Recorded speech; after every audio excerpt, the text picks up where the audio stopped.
Hello, and thank you for joining me for World Storytelling Day. Today is the day that we celebrate storytelling all around the world, and I thank you for joining me. My name is Kesha Christie, and I would like to share a story with you. Stories come from far and wide, some for you, some for me, something for everybody. Have you ever asked a question? Why do we do certain things the way we do them? And what was the answer? Did it go something like this? It's just the way things have always been done. Well, does that mean that they always have to be that way? Could they change? Is there another way to do it? This story is about a young man who asked that question. And let's find out his answer together. This story is called Adamu's Mountain. Long ago in Africa, near a place we now know as Tanzania, there stood a very large mountain. It was wide, and it was so tall that it reached up so far into the sky that you could see clouds all around the top. But below this mountain was a village, and in the village lived farmers and their families. But there also lived a hyena. Now, this hyena was the biggest you had ever seen. It was as tall as a man and as wide and as strong as a lion. Now, the villagers all respected this hyena very dearly, and they would bring gifts every day. One day, a stranger came to the village with his family, and he saw that the villagers would put together these gifts in baskets and carry them up the side of the mountain. And when they got to the top of the mountain, they returned without any gifts. And he saw this happen every day, so he started to ask questions. Why do you bring gifts to the top of the mountain?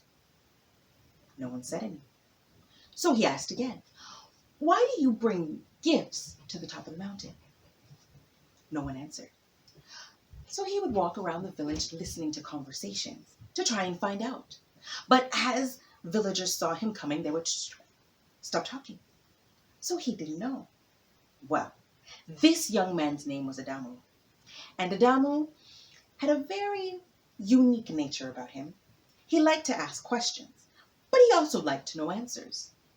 And when no one was giving him the answers, Adamu decided that he was going to go up that very mountain and find out what was happening. So, the very next day, he watched as the villagers collected their gifts and put them in the baskets and carried those baskets up the side of the mountain. Well, Adamu followed. And when they got to a part of the mountain, there was a huge ledge where they rested their gifts. And they rested their gifts in front of a cave. This cave was so big. It was as tall as two men standing on top of each other.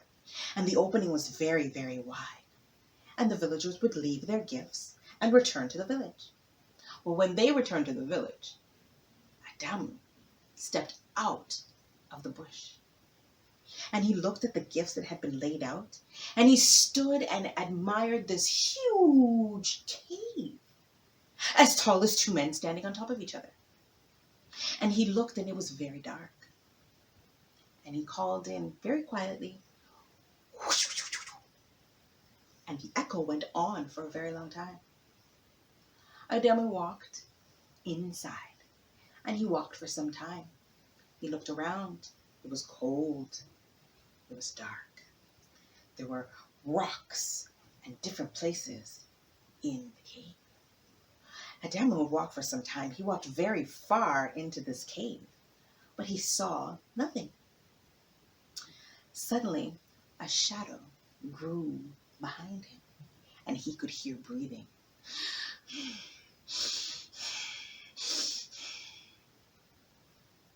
Adamu turned around very slowly.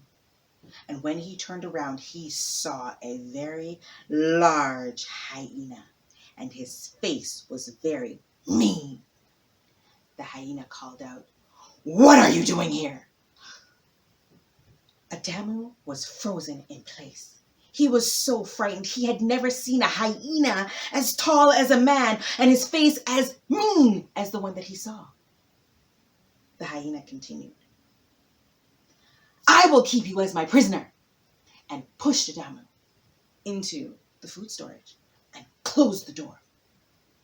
Adamu was still frightened. All he could do is stare at the door.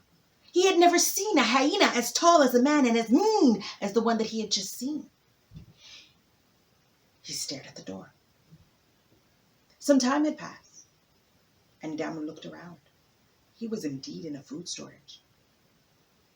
And he began to wonder, will I be eaten too? Or am I here for some other reason? He waited and he waited. Now down in the village, Adamu's family started to wonder, where was Adamu? One day had passed, and now it's almost 2. Where could Adamu be? And that's when his brother remembered. Adamu was planning to find out what was at the top of the mountain. So he rushed to see the chief, and he said, "Chief, I need to find my brother. He went up to the top of the mountain." The chief said, "You will have to bring gifts." So his brother went and got Adamu's fattest goats and brought them into the chief. The chief said, "We will leave in the morning."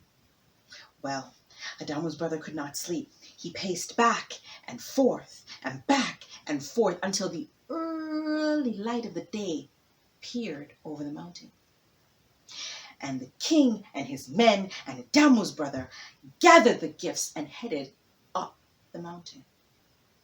And they walked very quickly, because now they were in haste. When they got to the ledge where the other gifts were left, they laid their gifts down closer to the large cave, as tall as 2 men standing on each other, and as wide as our arms or more spread out. And the chief stood in front of the gifts, and he puffed out his chest and he said, "Hyena, we ask you to release Adamu."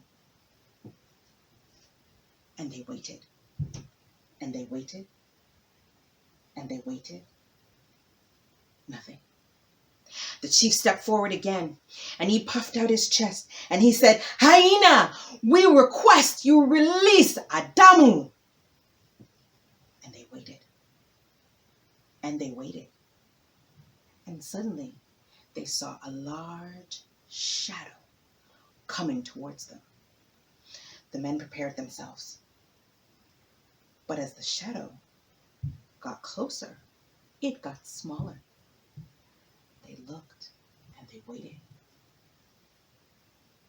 Could it be? Yes, it was Adamu. Adamu walked out of the cave without a scratch. He looked as good as he did a few days earlier when he went up the mountain. And everyone was great to see him. The chief embraced him, his brother embraced him, and everyone returned to the village. And they celebrated Adamu's return. Well, the next day, the villagers were so grateful, they packed their baskets with gifts and took them up the side of the mountain. But when they got to the place where every day they rested their gifts, there was no cave. They went and they touched the rock. And it was as cold as it had been there for centuries. There was no cave. They patted to see if it would move. If there was a hole, there was nothing. There was no cave. And there were no gifts, except the ones that they had laid this morning. They went down the mountain and they told the chief that the cave was gone. And the celebration continued. Because from that day, that large mountain, from that day forward, was called Adamu's Mountain. What will happen when you ask a question? What answer will you get? And where will it lead? Thank you so much for joining me for World Storytelling Day. There are so many events that you can enjoy today. Have a great one.